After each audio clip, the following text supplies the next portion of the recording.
Star Trek never resolved a fascinating conflict between Captain Picard and Sisko. For a franchise that has often prided itself on exploring the nuances of diplomacy, morality, and interpersonal tension among its star-studded characters, Star Trek surprisingly left one of its most fascinating character conflicts largely unresolved: the simmering animosity between Captain Jean-Luc Picard and Commander Benjamin Sisko.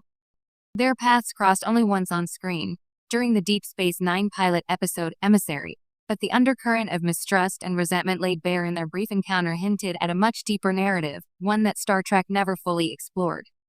At the heart of this conflict lies a tragedy.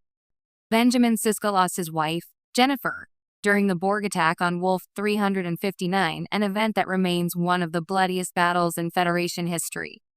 That attack was led by none other than Locutus of Borg, a transformed and assimilated Jean-Luc Picard.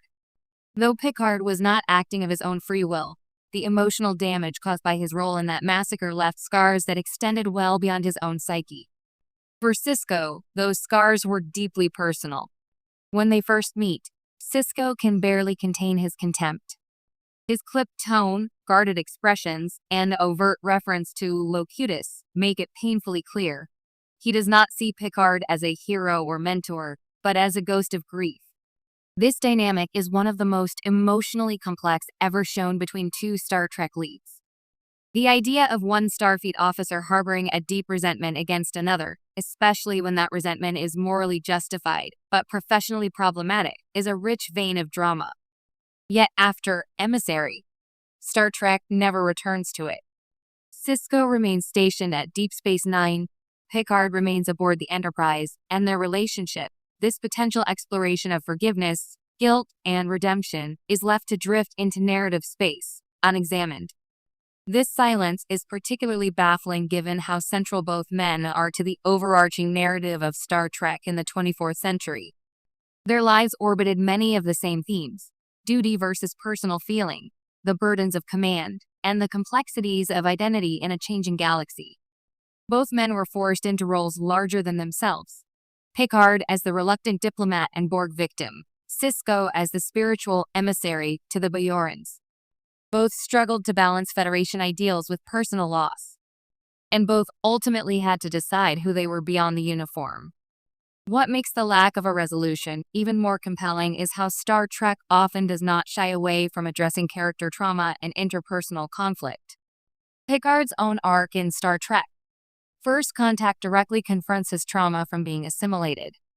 He displays rage, vengeance, and vulnerability, even lashing out at his own crew.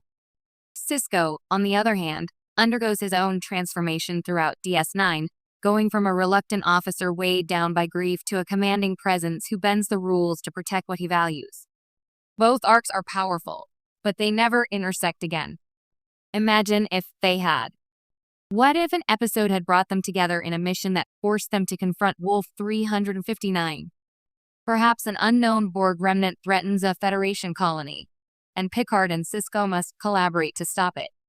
Or maybe diplomatic efforts with a new species uncover truths about assimilation and free will, forcing Sisko to face the man who wore the face of his wife's killer.